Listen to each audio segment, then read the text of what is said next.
Today we are going to discuss on a very important topic on blast furnace, which is related to halts, blanking, and blow off.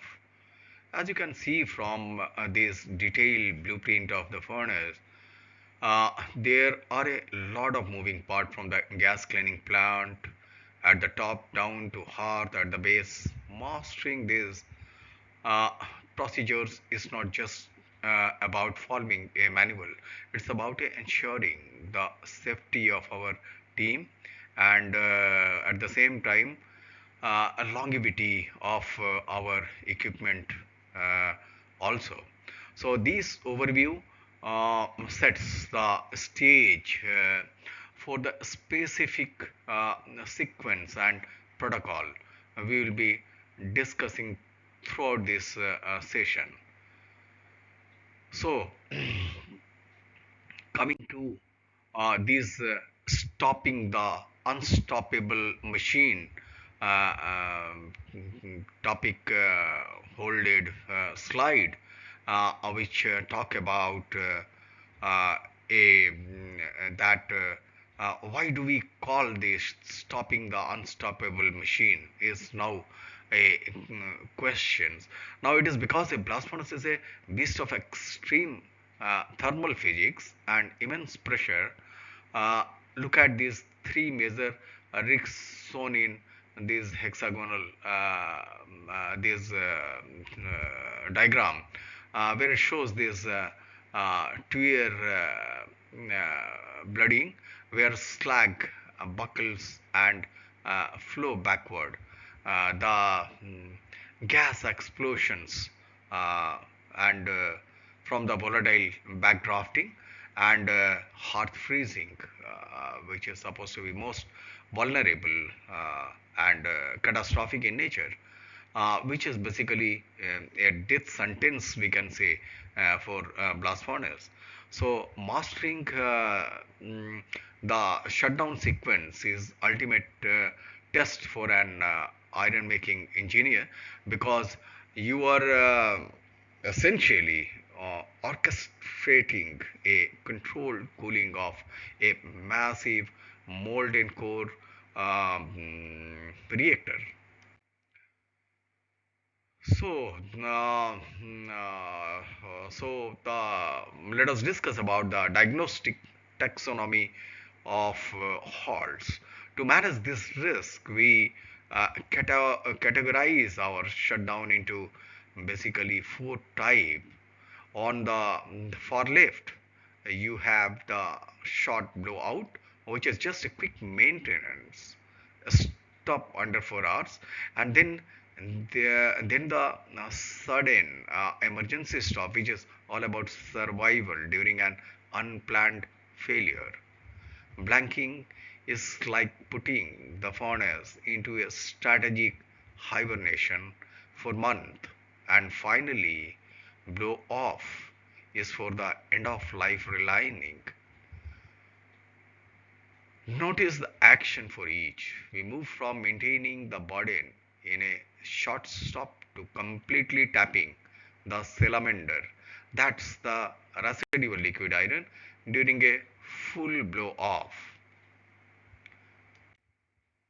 Now coming to our short blowout, uh, precision pressure reduction is one of the vital mm, lifeline, we can say, for this operation. Uh, so let's look at how we handle those short maintenance stops. Uh, so this graph, as you can see, the precision pressure reduction curve. We start at the normal operating pressure and drop it in steps. Step one is critical. Um, we cut coal and oxygen injection immediately and introduce steam or nitrogen to the top. Look at 0.05 MPa mark, that's our critical threshold where we shift to manual operation. We must keep a positive pressure at the baseline of 0.01 MPa to observe the tuyers. So those are the slots or the ports, we can say, that blow air into the furnace and prevent slag from flowing back in, which we call blooding or back mixing, different words. So remember the strict rule, never open the mixture selector valve until we are ready to blow back in. So this is one of the very important guidelines while working with this reactor safely. Now coming to our this slide, which talks about a sudden blowout. So triage in the chaos, and about this, sometimes things go wrong fast and we are in triage mode. So we generally face three types of system failures. So for a wear interruption, we prioritize cooling the wear above everything else and reduce blast pressure below the water pressure by at least 0.01 kg per centimeter square to prevent steam explosion. If it's a blower fault, our immediate threat is gas flowing backward. So we open the flue valves to drive that gas out. If the power cuts entirely, our first move is always to secure the gas system before we even look at the water. So it's all about staying calm while the alarms are going off. So coming to our next slide, which is about the long-term halt. So sealing the best when we are going down for a long time, we have to seal the furnace like a vault. So zone 1 is the tuyere where we demount the pipes and apply a multi-layer seal. Zone 2 is the most dangerous transition. We need absolute separation between the gas and blast pipe system so that they do not mix and explode.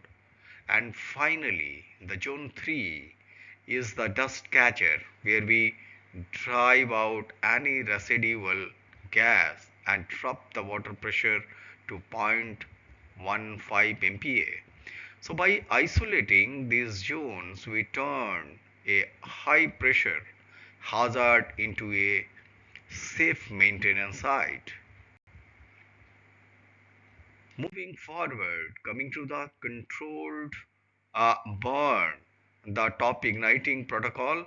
After we have secured the zones, we have to handle the gas remaining at the top.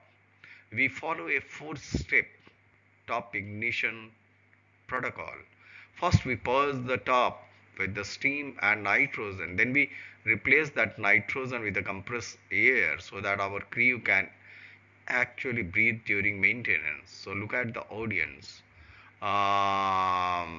If you see the proper protocol is followed or not during the exact execution of all these activities. So once you are sure uh, to the blast furnace steam, and then you can feel more safe and confident. So once the manholes are open, we use an oil cotton silk burner to create a flame on the stock surface.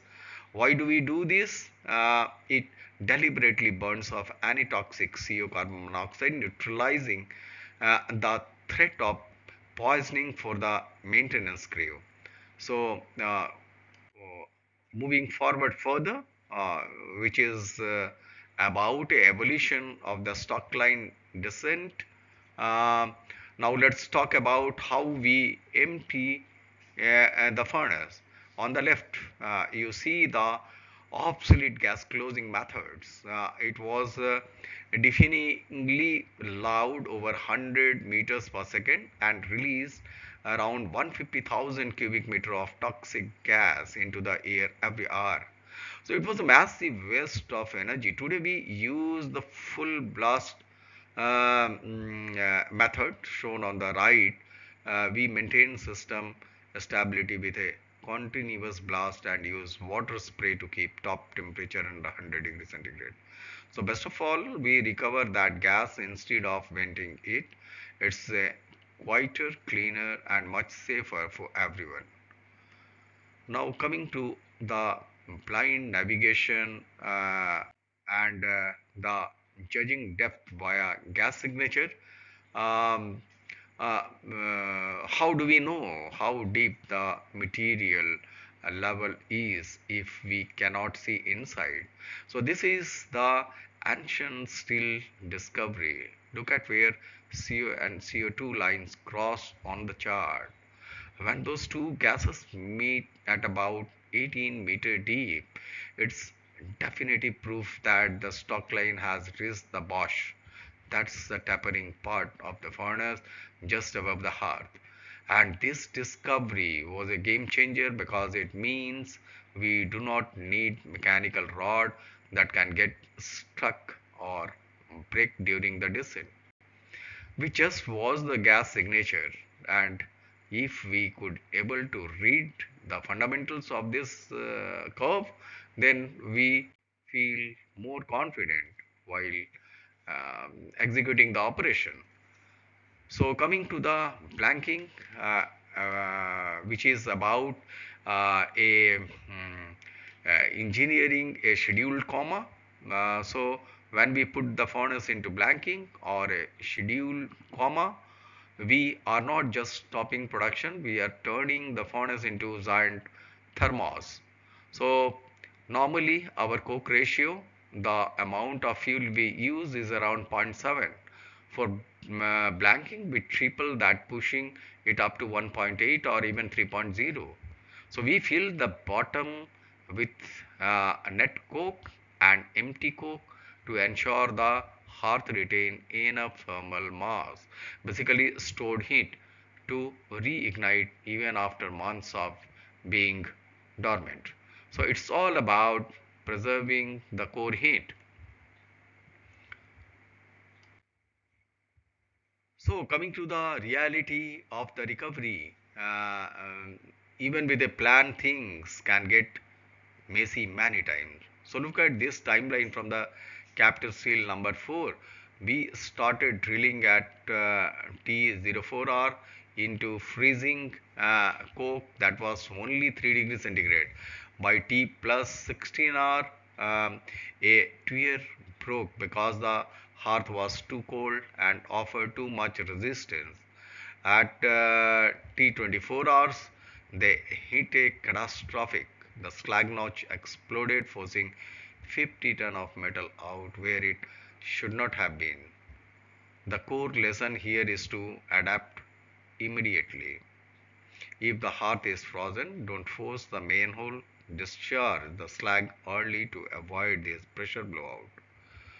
Now coming to the blow off, the final campaign, as we approach a full blow off for relining, we focus on two things: the descent and the extraction.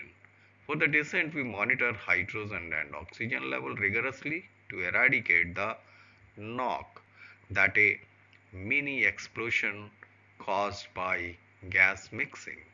On the right, you see the extraction of the salamander. You absolutely have to get that residual molten iron out of hearth. If you do not, you will be forced to use explosive to shatter hundreds ton of frozen iron during the relining, which is dangerous, expensive, and takes forever. So locating the salamander is also a very skillful action, and a lot of things depend on the location of the salamander and moving forward, futuristic time of coming back. So since we cannot see the iron trap in the bottom, we use thermal mapping. So engineers measure the temperatures of the outer shell vertically. See that inflection point or the peak on the graph. That peak temperature tells us exactly where the interior is most eroded. That's our sweet spot. So this inflection point dictate exactly where we need to drill the punch out runner to drain the furnace completely. It takes the guesswork out of a very dangerous job. So now coming to the our next slide, which is about tapping the deep hearth. And once we have found the spot, we have to manipulate the liquid so it actually flows. The drying iron in a cooling furnace is sluggish. Days before the shutdown, we increased manganese to over 0.5% to make the iron more liquid and purge the titanium. Then we drill at a very specific downward angle of 13% to 15%. This trajectory uses gravity to keep that thick, sluggish liquid moving through the punch out runner. If that angle is too shallow, the iron will just freeze in the hole and block everything. Coming to the our mastery over the halt, uh, we have covered a lot of ground today, and it all boils down to these three pillars: uncompromising isolation, continuous diagnostics, and a step-by-step discipline. So you have to separate your system, track your gas signatures like a hawk, and never ever force a frozen system. As it says at the bottom, safety and success rely entirely on your discipline and your understanding of the thermal physics at play. If you respect the furnace and follow these protocols, you will master the halt every time.